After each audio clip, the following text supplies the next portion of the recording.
Welcome to In the Loop Podcast, a podcast that is inspired by the breakaway roping lifestyle. I'm your host, Jordan Joe, professional rodeo athlete, NFR qualifier, and business owner. My goal is to promote the sport of breakaway roping, alongside with celebrating and highlighting elite competitors in and out of the arena. This podcast shares the raw and the real of breakaway roping, bringing you behind-the-scenes stories from competitors, producers, leaders, and the trailblazers, all sharing stories of the Western culture and the lifestyle that they live daily. Join me to talk about breakaway roping, the history, the present, and the future of our sport. If you want to be in the loop, you're in the right place. Thank you for joining us. Take a listen.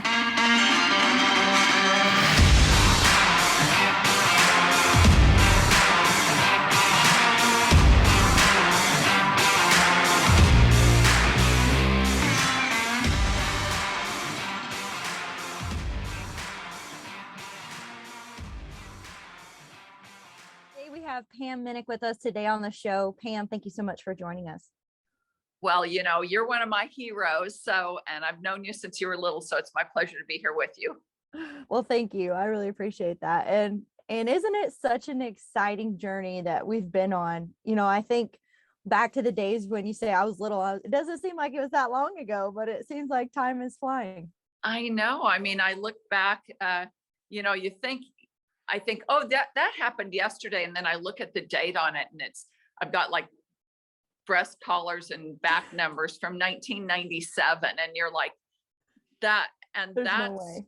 you know, coming up on 30 years ago, 25 years ago. So when I say that, I mean, I think you were still in high school when I would go to Ropens and you and your mom and everybody, and we would come up to Colorado and go to those all-girl rodeos and spend $1,000 a weekend to win 250. And it was such a good time. It was a good time.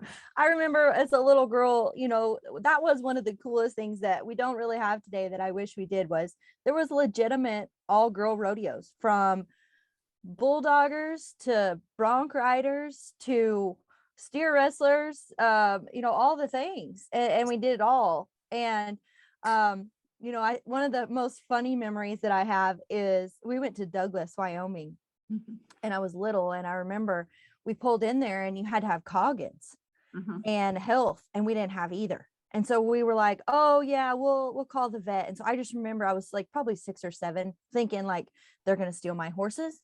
And then what am I going to do? And so we were laying in the trailer that night sleeping. And I just remember every time a golf cart went by, I just set up like, oh no, here they come, but yeah, I mean, it was really neat. And the number of ladies that went to those rodeos. So let's talk a little bit about it. Like, how, you were a huge part of that, and not even as a competitor, but as a WPRA. So let's talk a little bit about that. Well, growing up, I entered junior rodeos. Little Britches was the big deal around where I was. I grew up in Las Vegas, which is so weird because at the time Vegas wasn't a rodeo town, and now it's hosted the National Finals Rodeo for over 30 years. But we had Little Britches Rodeo there. We didn't really have a junior rodeo association, so we would have to go to California, Southern California, a lot for the Little Britches rodeos. And that's when I started, we goat tying, barrel racing, pole bending, breakaway roping were like the Little Britches things. And then high school rodeo. If you high school rodeoed from Vegas, you had to go somewhere every weekend because we only had one high school rodeo a year in Vegas. And if you know the shape of the state of Nevada, and Vegas is at the very southern tip, and everything else is up at the northern part of the state. So it was 400 miles one way every single weekend. Fallon, Nevada, Elko, Nevada, Winnemucca, Reno, Battle Mountain. And so it was, my mother was like, really? We would leave on Friday night, rodeo Saturday and Sunday, and come back Sunday night afterwards and go to school on Monday. And my mom, who never rode a horse, was beside me in the truck every step of the way. Didn't ever pull the trailer, so it was all on me, that 8-hour drive, and she smoked. But I think those are the things that shaped us and made us tough. And I think those are the things that shaped the association too, because if it would have been easy then, we may not have had the stick-to-itiveness to make sure that it perpetuated and carried on. And, I look back to when I won the world. Oh, I should get well, I'll show you. I'll send you a picture of it. My world champion breakaway roping buckle, so when, which was on display at the Cowgirl Hall of Fame when the NFR was in. Yeah, I remember. But that year, 1982, I think there were only 4 breakaway ropings the whole year. So you had to strike while the iron's hot. And the crazy thing is they had a rule in the WPRA, and they still may even have it, that they don't award a championship at year end unless there's at least 3 approved events, which makes sense that somebody couldn't just have one big event and, win the world. But to look back on that compared to now, and it's not just about the money, it's about the amount of events, the amount of girls.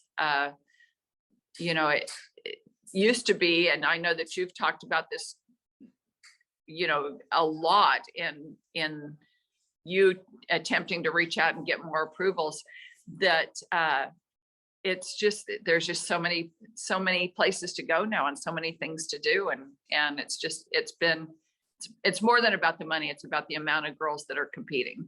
Right. Well, and I think one of the neatest things, like you say, 4 approved events. Okay. Wow. Like I just was talking to Heidi Smith the other day, and she said, 2021, we had 215, give or take, approved events, and wow. 2022 projected over 300. And so 4 versus 300, that's quite a bit of drastic intake. But, one of the neatest things is, it was about the events and it was about, the numbers, but there was a sincere, true love for the sport of rodeo in women, and the tenacity that you went through to do it. Like, I don't think people maybe understand the whole, like, you drove from Fort Worth, Texas to Douglas, Wyoming, or Colorado Springs, or, I don't remember all where the events were, but one rodeo, one chance. Yes. One bullet. One header. Yeah. The only great, not the only, but one of the great things about being a team roper is that you could enter twice. So that, therefore, when you went, you at least got 2 shots of it. Yeah. I remember flying to South Dakota and then borrowing a horse from Trina Hadley to rope at, the rodeos up in Wyoming and South Dakota. And, it was, and if you won everything, you didn't pay for your plane ticket. So you definitely did it because you love the sport and you love the competition and you love the people that you were doing it with. It's still a family. I've seen things online recently, especially with the price of fuel, that there's 7 breakaway ropers in a rig going out to the West Coast now. Before we did it just because we wanted to. Now you do it because you have to. Before you did it because you had lots of friends, and now you need a psychiatrist, some headphones, and a lot of sleeping. Yeah. Well, let's talk about, your world's champion breakaway roper, 1982. What were the emotions and the feelings running through you at that time with, going to the 4 events they had, being the world's champion breakaway roper? What did that mean to you at that time? Well, to be honest with you, I was primarily a barrel racer, and I just happened to have a really, really good horse that I team roped on. And living in Arizona at the time, that was before the number system. You got plenty of exposure roping with really tough ropers. I mean, when I went to roping, we were roping with Jake and Clay and people like that. And so when I would go to a barrel race and I had, this cool little horse, his name was Byron, his registered name was Jet Yet Boy, but I got him from a guy named Byron Lejeune in Louisiana. So he forever shall be named Byron. So, and he's buried here on our ranch. He died when he was 34. So, wow. he had a good life. But you know, the biggest rodeo that I went to that year was Bakersfield, and they had a breakaway roping at the PRCA rodeo, you know, where I was running barrels. And that really was the catalyst for me winning the world that year, because, and it's so crazy because I still remember being in the box and the girls behind me, I don't even know who it was, screaming for me to go, because I still am more, and that's why I'm a healer, because I cannot read a barrier. And so luckily I went at a good time and got my cap. Yes. That's funny. Well, and I think that that's one of the coolest things about it too, is, you know, we being involved in it at this current time, it seems so new and so fresh, but it hasn't changed. It's just evolved. You know, you guys, when you were competing, were going through the same things. There were PRCA rodeos that did have breakaway. You know, one of my good friends, Jamie Markham, always talks about Mac Altizer was one of the first, you know, rodeo contractors that put breakaway in all of his rodeo events in Texas and everywhere else. And so it's evolved and grown, and it's so neat that it's in the spotlight now. But you guys have been doing this for a long time. Well, a funny story. One of the things that really, I guess, cemented my love for rodeo was an article that I read in the Western Horseman magazine when I was about 14, and it was about Jimmy Monroe. It talked about Jimmy Gibbs winning the AJRA and competing in roping and barrel racing. And, you know, at the time, like I said, I was just going to Little Britches Rodeo. I was a little girl in Las Vegas. I never even dreamed that I'd end up living in Texas.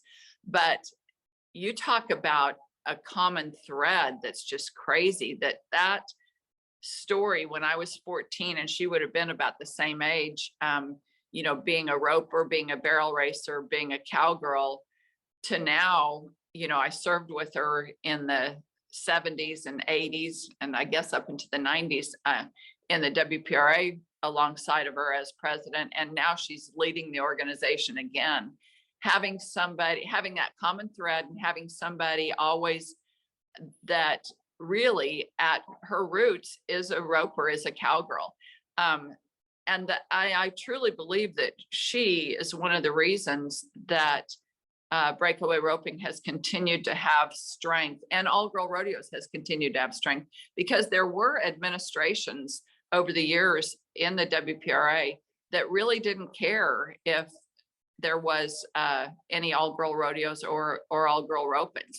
It was solely focused on barrel racing. And so when you've had some leaders that did care about that, it helped the organization thrive. But that story from when I was 14 years old and reading that Western Horseman magazine is really kind of funny to look back on, and have her leading the organization.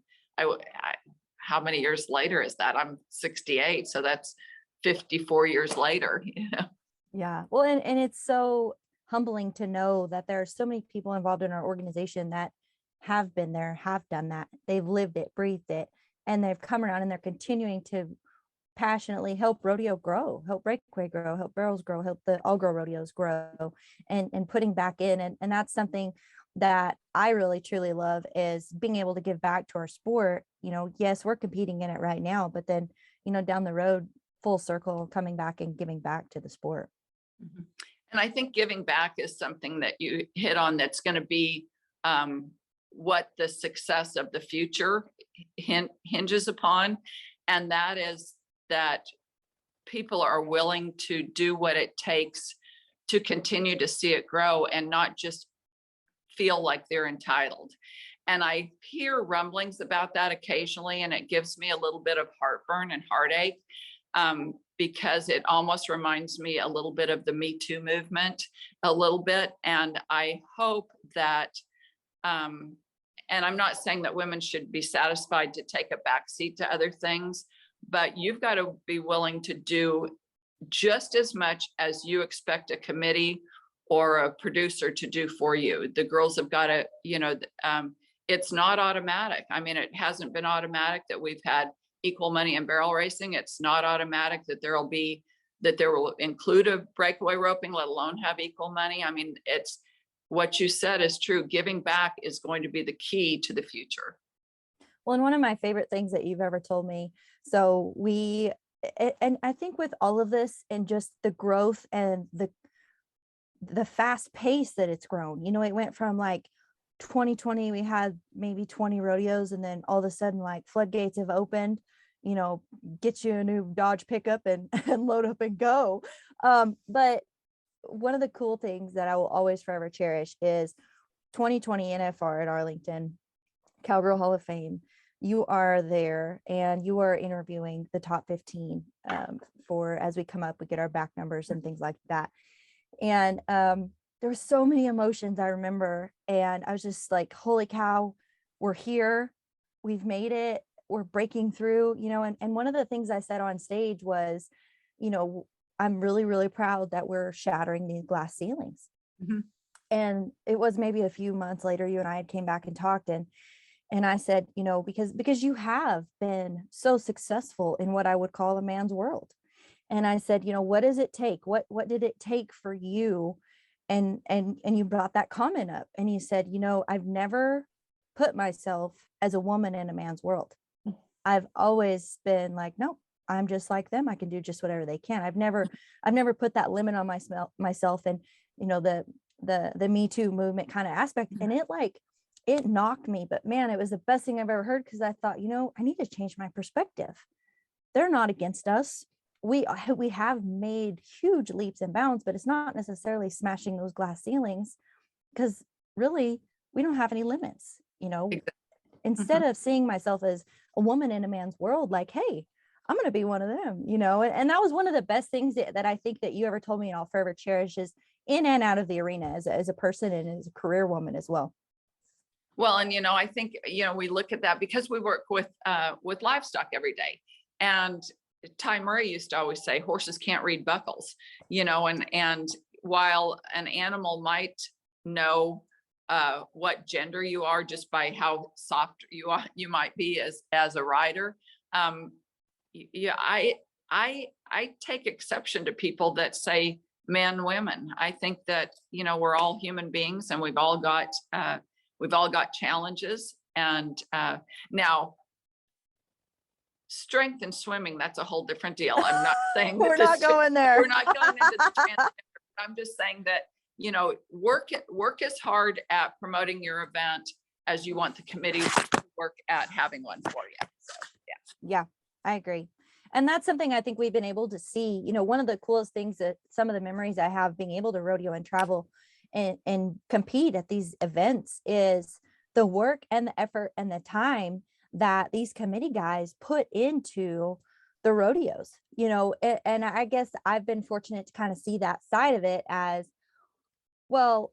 Being a producer, knowing it's a year-long process. It's not a, like, I'm going to have a roping today and then tomorrow all this stuff comes together. And so it has been very humbling to see all the work effort that each committee differently goes about it for those cowboys and cowgirls, and puts their heart into it and the culture of the community into it. I didn't go to a lot of perfs, but the ones I went to, watching the grand entries, things like that, it's pretty humbling to know these people take their time to do that for us all year long. We just show up and rope. Well, and the other thing is that you guys get paid as contestants if you place. Most of those committees are volunteers. And I used to, and I know that competitors are special, but I always say thank you to the guy collecting money at the gate or at the contestant gate. And yeah, when you're running late, it's very frustrating when they want to stop you. But you have to remember that guy's a volunteer, and he's been given one job, and that's to make sure that nobody sneaks in that gate. And he doesn't know that you're a world champion, or that, even when I was doing television, I can't tell you how many places I had to wait and get credentials just to get in. And, it's like, you can't expect them to know who you are. So yeah, and you're like, don't you know who I am? And they're like, yeah, no. being appreciative. My mom always said you get more flies with honey than you do with vinegar. So I've tried to live by that. Let's talk a little bit about, just the relationship that you've had with you've been Miss Rodeo America, you've been a world's champion, you've been broadcasting, you run a business, successful Billy Bob's, all those things that encompass you. How did you get there? What are some of the things that you would tell these younger girls, or even girls my age? I mean, how do you get there? And what are some of the things that you look back and are thankful for? The biggest thing I think is the influence of my mom. She said, you can't use the word can't in our house. If, you know, it's kind of like Walt Disney. If you can dream it, you can do it. She never rode a horse, but she made sure that we had what we needed.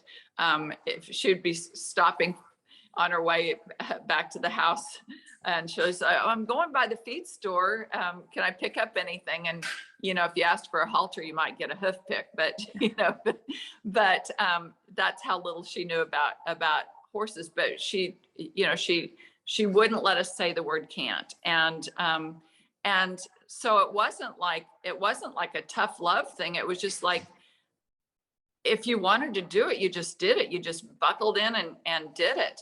And I look back now, and even every single day I learn. And I think that being open to learn is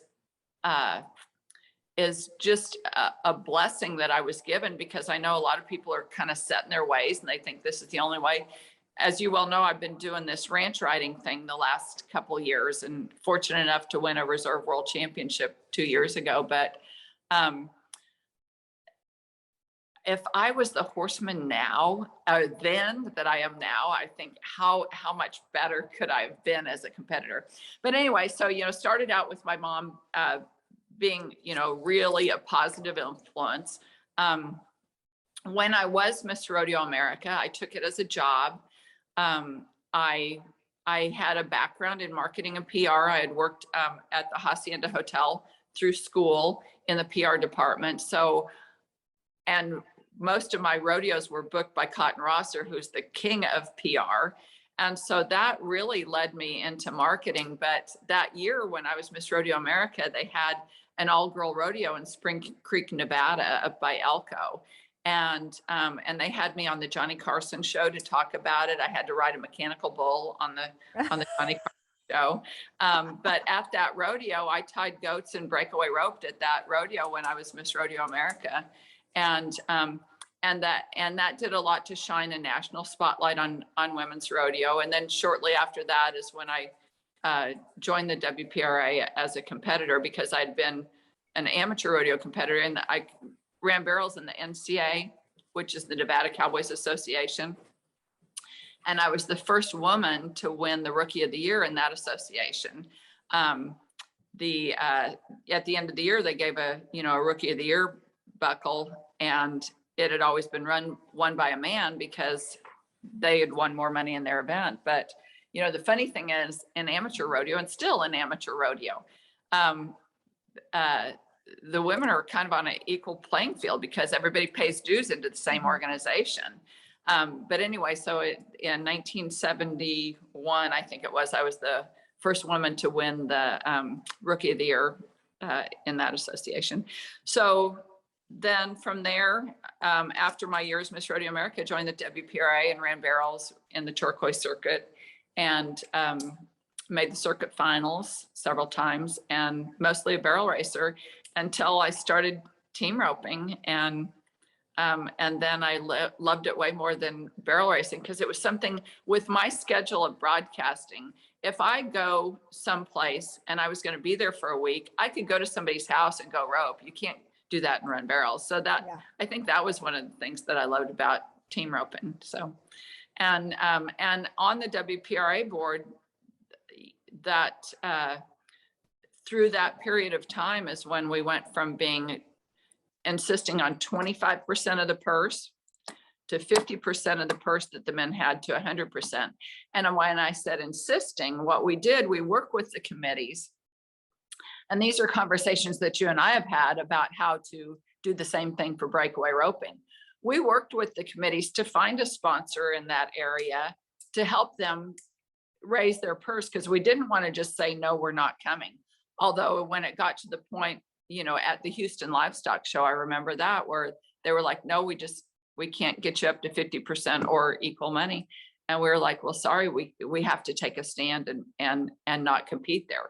But first, what we tried to do was go into the community and find somebody passionate that would put up that additional money to make it up there. So it wasn't just like, no, we're not going to do it.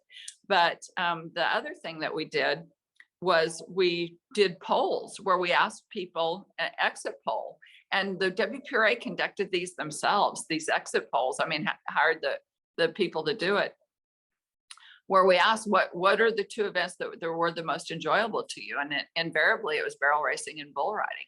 And so that, you know, helped us solidify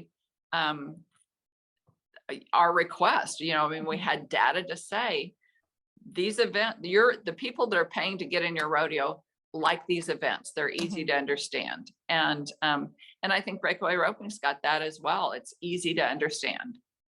Well, and I love how you said the data, you know, and that's one thing I think we're getting more and more of every year, and we're able to compile all that data and bring it together. But, you know, initially this is the third year we've been involved at these pro rodeos. And so I think they've done a few exit polls like that, similar to, like, I know Cheyenne did one, and Breakaway was the Breakaway and Barrels. That was the two highlighted events that people love to see.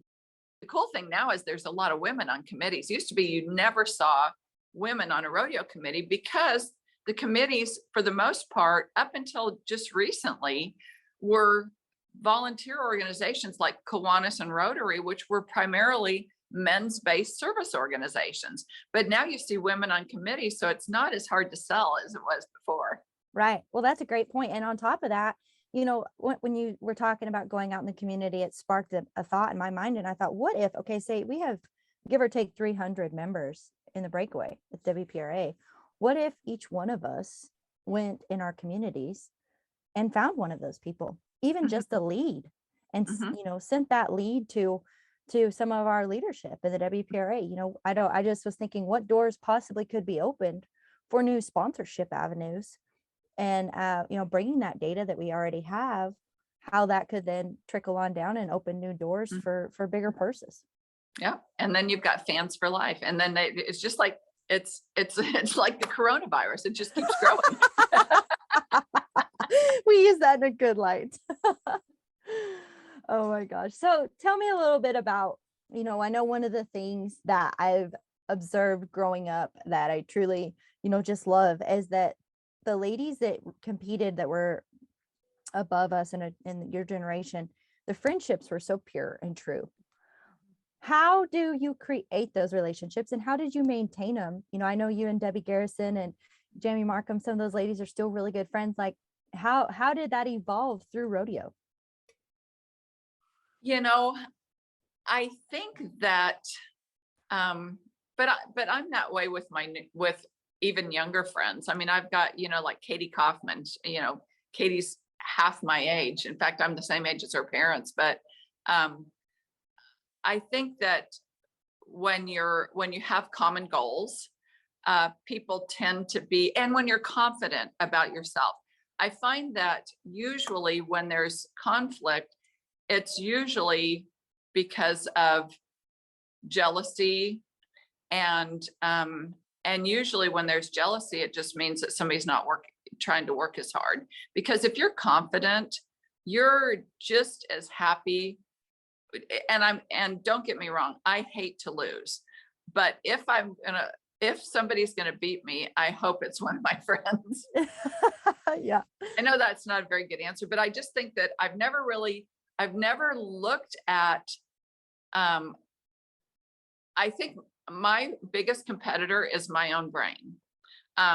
If I get to an event, no matter what it is, I mean, the same thing, I'm going to a horse show on Thursday. If I'm prepared, and then what I'm working against is my horse and my brain, because nothing else can stop me. You're not against a competitor. And it took me a long time to really understand that, I think. And a lot of that is watching people. One thing that I don't have that I wish I had was a shorter memory. I've got a really short memory when it comes to remembering people's names, but I have a really long memory when it comes to making a bad run and beating myself up over it and letting it hang on. And that's one of the things that, I go back to Ty Murray and Tuff Hedeman and people like that just were grinded out competitors. And they said that, and Trevor Brazil, another example of that. It's the word of the day is next. You can't dwell on that. And I think having a short memory, that didn't answer the camaraderie question, but these are just random thoughts going through my mind that you're stuck with now, Jordan. Thank you. Well, but it does play into everything we're going through. Confidence is huge right now in everything you do, not just in the arena, but out of the arena. And short-term memory, I am too, trying to master and add that into my game plan as well. But I think that's something as women, maybe we do hang on to a little more is maybe the negative versus, looking forward and feed forward.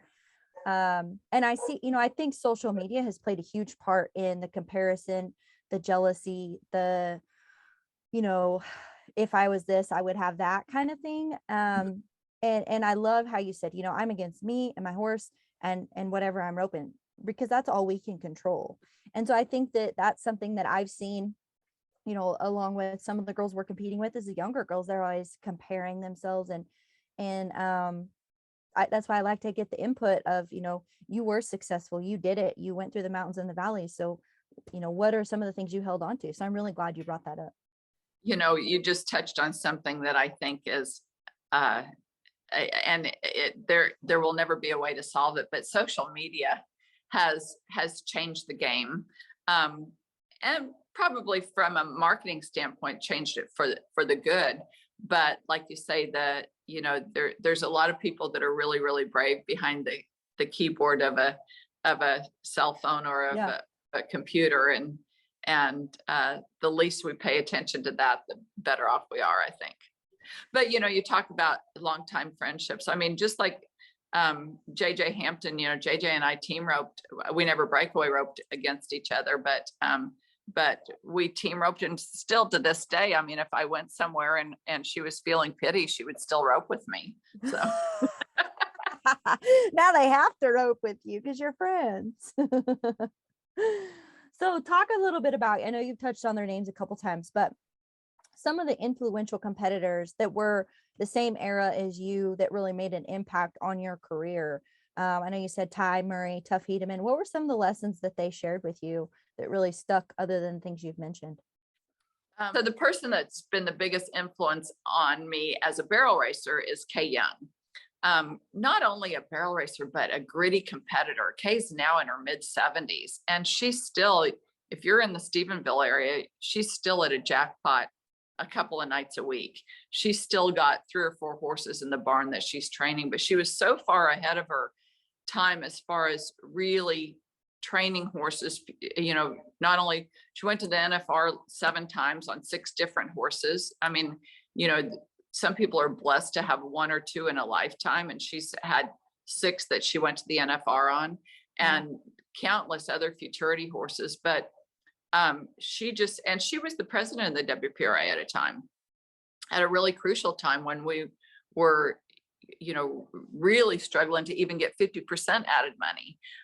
And those people with that passion, but she still is somebody that I look up to as a horsewoman, as a no nonsense, no BS. And people like that tell you the truth, are the ones that, and sometimes the truth hurts, but those are people that become your friends. But I've learned from champions, champions in and out of the arena, and people in other walks of life. I had a friend in Phoenix, Arizona, that was a motivational speaker, and we're still friends to this day. Her name is Rita Davenport, but she speaks all over the country and gets paid a lot of money just to chat like we're chatting, but just about time management and being positive. And I will say that I've never had times when I doubted myself. There are times when my time management sucked, where I didn't know how I was going to accomplish everything, because you know what my schedule is. I mean, I'm liable to do a TV show one day and be at a horse show the next, and then try to go rope and take care of my sister, fly out to Vegas, take care of my dad. And oh, by the way, my husband just had back surgery, and I have to make lists to get it all done. So sometimes I doubt my ability to complete it in a timely fashion, but I never doubt the fact that I'll get it done. Yeah. Well, and I think that is true, and it rings in, and just even your voice, you're the conviction that you have in your voice, you believe in yourself, and not just, I think that's one thing that I'm learning and carries over. And I'd love for girls to know is it's not just in the arena. If you believe in yourself, it carries over out of the arena in all walks of life and everything you do. So I think that's really neat. But let's touch on, I know you're a huge part of the WPRA within this transition. We've talked about it a little bit. We're in the hot and heavy of it right now.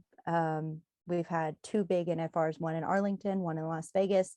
Where do you see breakaway roping going from here? And what do you think are some of the best things we as contestants can do to help it get to where it's going to go?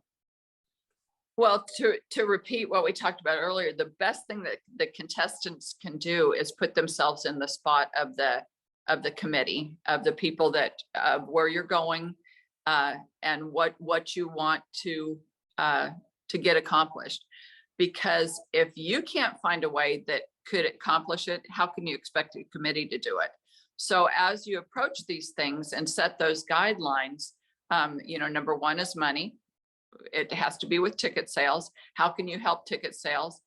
You talked about a little bit about, 300 people doing it.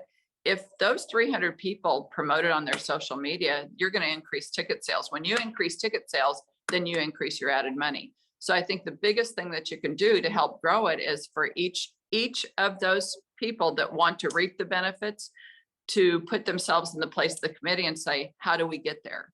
So, and if you can't figure out how to get there, you can't expect anybody else to. So that's, will it be in the performance at the NFR? I think so. I don't know when. When you have an event, there's, where are you going to have an event that you're going to have 16,000 or 18,000 people watching it? If they won't watch it at a standalone event, why do you think that that you should be able to be there at their event? Mm-hmm. So those, building that fan base and figuring out what it takes, the butts in the seats is where the dollars come from. Big money team roping has proven that, that you look at the BFI, that when the best are there, that they can fill an arena. PBR has proven that from the standpoint of bull riding. Other events, they're the calf roping at some of the big money head-to-head things, they'll fill an arena.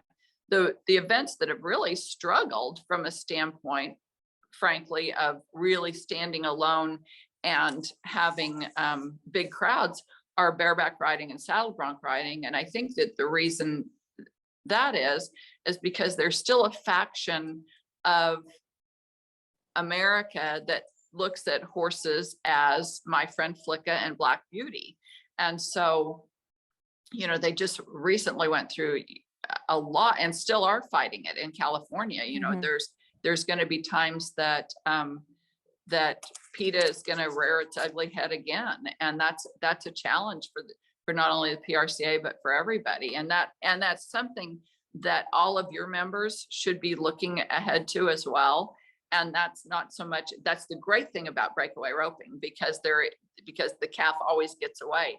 But there's also something that should be addressed to these competitors, and that's how they treat their horse. Because I've seen that, yes, we want them to run fast and stop hard, but the place to train them is not in the arena with all the eyes on you. Mm-hmm. And so these are the lessons that have got to be learned to help that industry grow and continue to grow. One thing I've tried to do is I've tried to get like a circle of people that have no idea about rodeo and ask them questions, because they will be so honest and they have no idea whether they're hurting your feelings or not. And just getting that perspective of what they see from the outside looking in, that's helped me to change some things that I've done. Be like, oh, okay, this is how they see it. When this is what we really see and know is going on, they don't identify with that. And so that's been like a little fun data Jordan thing I've done. Well, because in order to grow, we have to have more of those people, because even with the Cowboy channel, our nucleus is pretty darn small. And the only way to get more dollars into the purse is to get more new butts in seats, because frankly, are you going to pay an admission to go watch an event like that? Most of us sneak in, or we're there because we're a competitor. You got to figure out who's the guy that's actually going to put down $25 to watch you do something like that. Yeah. Well, and I love that perspective, and that's a great thought. And that's a trail I think we need to head off on to continue to grow and increase our sport, because we love it and we do it every single day and we devote everything we've got to it. But how do we reciprocate that on the other end from a fan side of it? So one thing I will say I've learned, and I know you do the Gentle Giants, which I so love, but Greg Veniclausen does a lot of the bucking horses out here at Timber Creek Vet and Canyon. And I have gotten to know, they have their own personalities. Yes. They're like Killer Bee. She's she's a bareback, saddle bronc, horse of the year.